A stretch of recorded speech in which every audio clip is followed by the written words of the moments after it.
First, I'd like to say to be able to play against Julius here in Philadelphia means a lot to all of us for what he's done for the game.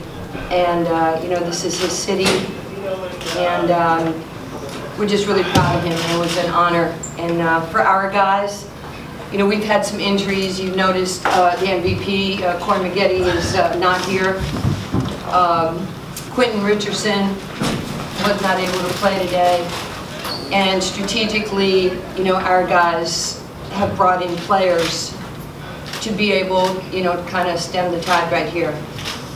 When we got Michael, we were thrilled. And we wanted this to be, you know, career moments for him to shine. And all he's done is just step in and play hard and accept our coaching and the craziness of our team. He's a very quiet guy. And so is Baby and Bird. They're very quiet men. Let me say something about this man here before you open up the questions. And I said this to him in the locker room. I've coached a lot of really great players for and against. And his mental aptitude, his will, his skill, and his determination is like none other than I've been around. And it's an absolute joy for me to be not only Coutinho's coach, but to be his friend. And I have just tremendous love and appreciation for how he plays the game and his family. And where's your son? Where's Junior? So we're a family team, and we just appreciate our guys. So whatever questions you have. This question's for Coutinho. Can you talk a little bit about having a game tonight for the Philly? And can you get my son? Can you get my son? Being back here in Philadelphia, sort of what this feels like for you. Yeah. Being back home? Yeah. Being back home? Come here. Yeah, come sit up here. Hey. You know, it's always fun to be home, right? My son and I flew in town. We live in Cali, so my son and I flew in town just to see a couple of family friends. And you know, when I can see old friends and family members, you know, it's a very exciting moment for myself because I have two little ones at home, 9 and 5, Miles and Sam. Hey Miles, hey Sam. So, you know, it's just feels like you know, back playing in McGonigal Hall and Sunny Hill League and just having fun. This question is from Nancy. I'm Christina with Girls Talk Sports TV. So more and more we're seeing women, especially former WNBA players, step into executive positions and coaching positions. What are your thoughts about that and representation of women in coaching positions? I'm turning my phone down, sorry. No problem. You know, this is 2019, and this league is built on gender equity and equality and inclusion. You know, we all look different, but we respect each other's skills. And then, you know, at the NBA level, certainly, you know, 3, 4, 5 years ago when Becky and I were just two females coaching in the NBA. And there's a lot of men who are championing us. I mean, Coach Carlisle is the head of the NBA Coaches Association.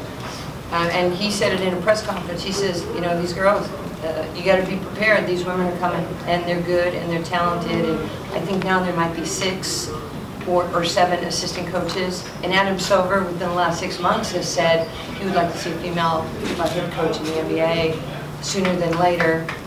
You know, Ice Cube has not said it. He did it, because now there's me, there's Lisa. But I will say this, we must earn the respect of our players every day in what we do, how we prepare, and how we treat them. I mean, these are paid professionals. They're not children. And we have to trust them. And it's a tricky balance of coaching and trusting, because there are times that I can call a play and he'll say, and he'll do something that he sees or feels, and we must respect it. And it's not like, oh my gosh, you took the... That's just once in the blue, though. I definitely listen to her. Every word, no, but that's how we work, and you're seeing the relationships develop with women in the coaching arena, and it can go nowhere but up, and I'm very fortunate to be a part of it. That's cool. This question is Carl Thomas, take over Fox Sports. This question is for Ms. Katina Vogel. What did you do this year just preparing for the season? Because it seems like as soon as you got back on the court, you just jumped right back into just rare form. You know, your shots have been hitting, your conditioning, everything's been on. So how did you prepare for this season of the Big Three? Born in Philly. We're working out with me too. Yeah, my son and I work out a lot. You know, we do four court drills, one-on-ones. You know, I don't stop playing. You know, I play at least twice, 3 times a week if I can. It's just a mindset you have to have. You know, my career got cut short with 9 years in NBA, and I wasn't finished. And you know, I just kept playing because it's therapy for me. And since then, I mean, you know, I'm not saying no other city, but where I'm from, you know, the love of it, it's just, it will always be there. That's what I'm down under. Love you too. Thanks. Michael Wilson, Mr. Under IG and Philadelphia Sun. I know you guys have a big target on your back. Seems like you can actually be back-to-back Big Three champions. What is that going to take? And this question is also for Catino. How does it feel that you keep torching the same team, Tri-State? It seems like you kind of got it right. I just want to know, like, you know, how does it feel to keep on doing that? This team you're always destroying for some reason. Well, the first time they beat us last year was at the buzzer by Hawkins. Then we beat them, you know, in the semis, and we beat them again here. You know, I think I don't really think about, you know, targets over back. I just think about every single game, and just trying to win every single game.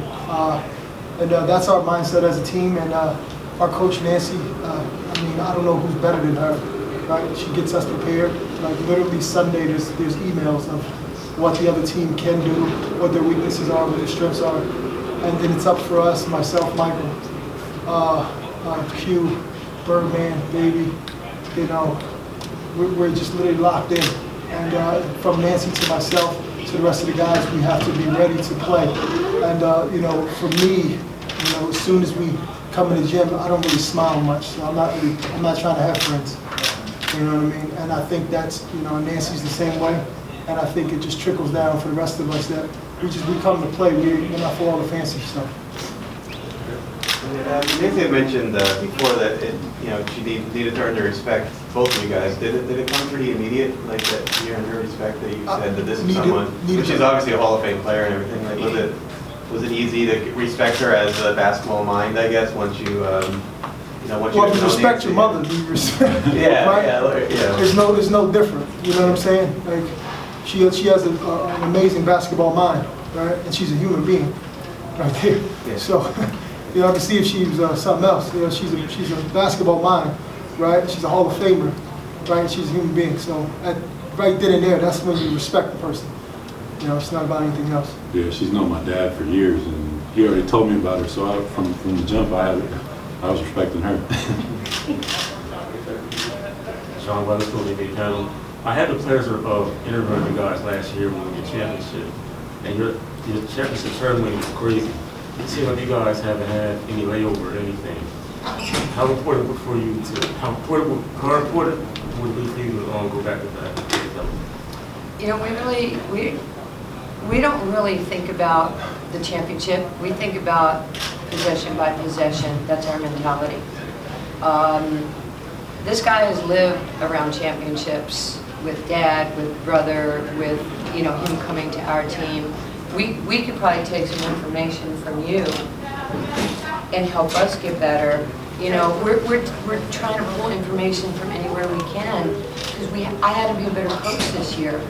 He had to be a better player this year. Michael came on our team and he had to lift up. He had zero, I mean, you can talk about it, but he had zero prep or practice time, and we were demanding things of him. I don't even know how you felt, because I haven't even asked you. Felt better this week than last week. And we want good, young, aggressive, we want championship mentality players. And I mean, just in life, not to cut you off, Coach, but just in life, man, you can't count what you don't have, right? We have the championship, right? But at the end of the day, we're not dwelling on what was last year, right? It's going to be there until somebody takes it. And for us, it's just like in business or whatever it is, right? If I don't have that money yet, it's not my money, right? Whatever's in my pocket and whatever I do every single day to get me to that point, I have to do that. I can't focus on what's there. Whatever's there today. Right now it's Tri-State. We beat them, now we have to focus on the next team, and that's what we do. We don't worry about September and whatever else it is. You know, you get ahead of yourself. You know, you hurt your feelings. Couple more. Coach, can you talk about the matchup tonight? It looks like you did everything to get Coutinho the ball, and you know he scored a lot. He looked like a superstar out there today. Was that the mentality? Was that the game plan? Just getting the ball as much as you can, and to get the other teammates involved. If you go back to year one, when I was not in this league, but I've gone back and watched all of our games, when Corey Maggette went down, Coutinho Mobley, and this guy was averaging, 20 in the NBA.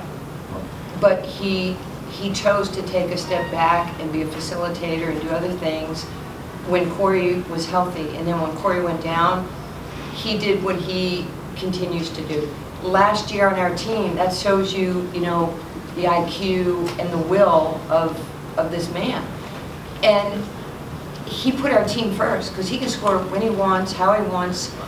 But he was very important in Corey Maggette being MVP and us winning and Baby. And he affected all of us, including myself.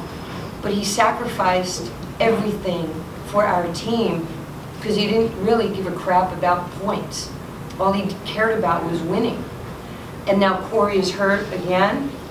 And, it's like Old Faithful, he does whatever we need. So, I'm incredibly grateful and impressed.